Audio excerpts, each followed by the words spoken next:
Shalom sahabat inspirasi yang dikasihi Tuhan. Kita bertemu kembali dalam inspirasi hari ini. Doa saya semoga semua jemaat dalam keadaan baik, sehat dan dalam perlindungan Tuhan. Saya mengajak kita semua untuk merenungkan sabda Tuhan di dalam kitab 1 Korintus 15 ayat yang ke-58. Demikian firman Tuhan. Karena itu saudara-saudaraku yang kekasih, berdirilah teguh, jangan goyah, dan giatlah selalu dalam pekerjaan Tuhan. Sebab kamu tahu bahwa dalam persekutuan dengan Tuhan, jerih payahmu tidak sia-sia. Dalam perjalanan iman setiap orang percaya, baik jemaat maupun hamba-hamba Tuhan yang ada, sudah seharusnya ada pertumbuhan dalam imannya. Mereka suka untuk memuji Tuhan, menyembah Tuhan, belajar dan membaca Alkitab. Bahkan kadang mereka mau melakukan kegiatan bakti sosial untuk membantu orang lain dan melayani untuk membagikan firman Tuhan dalam suatu kelompok kecil dalam persekutuan. Hal ini sudah menjadi kewajiban sebagai anak Tuhan yang telah mengalami Tuhan, bertumbuh imannya dan hidup yang berdampak bagi orang lain. Namun seringkali di tengah pertumbuhan iman dan hidup yang sudah berdampak, mereka seringkali belum dewasa dalam imannya, masih sering menjadikan dirinya sentral perhatian, yang mana setiap perkataannya harus diperhatikan, dan kalau tidak diperhatikan akan mudah tersinggung, terjadi perselisihan, emosi, dan akhirnya meninggalkan teman kelompok imannya. Hal ini sangat memprihatinkan akan kehidupan kekristenan zaman sekarang. Seperti halnya jemaat di Korintus, Rasul Paulus menyebut orang Korintus tidak kekurangan dalam suatu karunia pun. Atas keadaan inilah jemaat di Korintus menjadi sangat bergembira.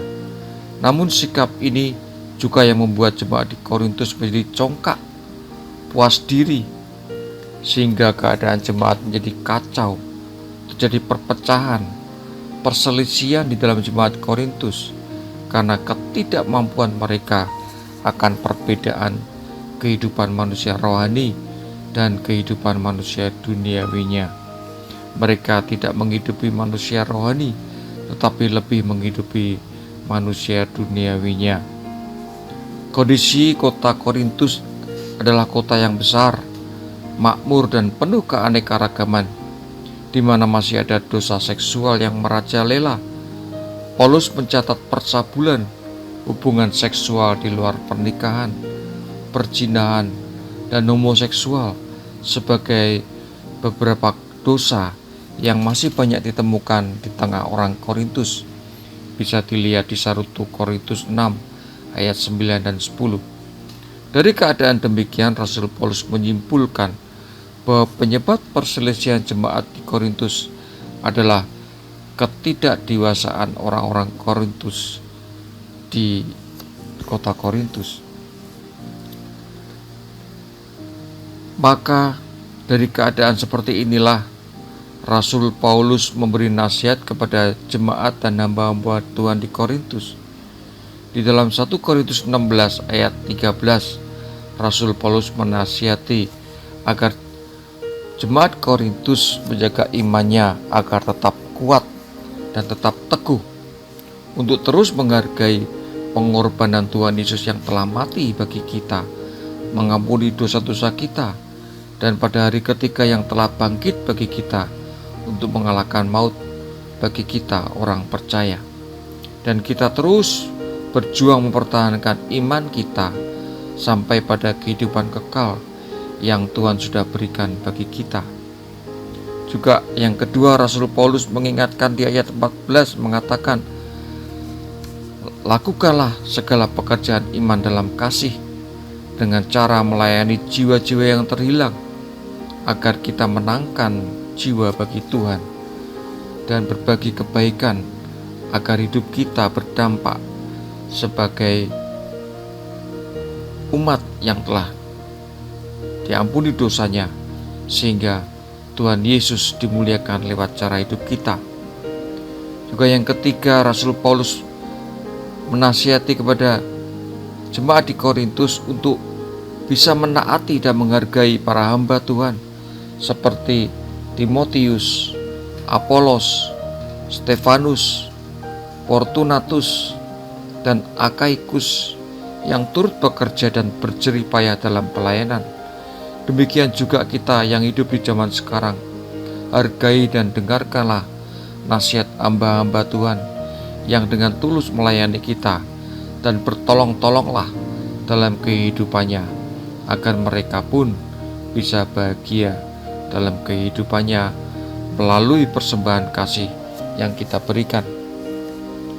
Yang keempat, Rasul Paulus menasihati kepada para hamba Tuhan untuk hidup saling melengkapi dalam pelayanan, seperti Stefanus, Fortunatus, dan Akaikus melengkapi apa yang masih kurang dalam diri Paulus.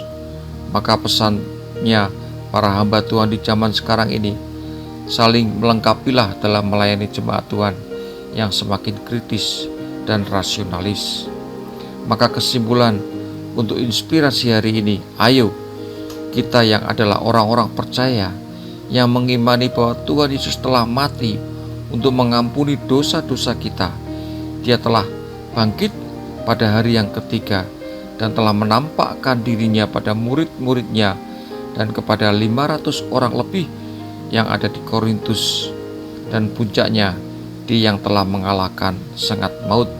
Maka baik para hamba Tuhan maupun jemaat Tuhan, yaitu orang-orang yang telah dikuduskan, mari berjalanlah seiring kemauan Tuhan yang menjadi kehendaknya. Percayalah bahwa dalam persekutuan dengan Tuhan, jerih payahmu tidak akan sia-sia. Mari kita berdoa. Bapa, terima kasih atas terang firman-Mu yang menjadi suluh dalam kehidupan kami.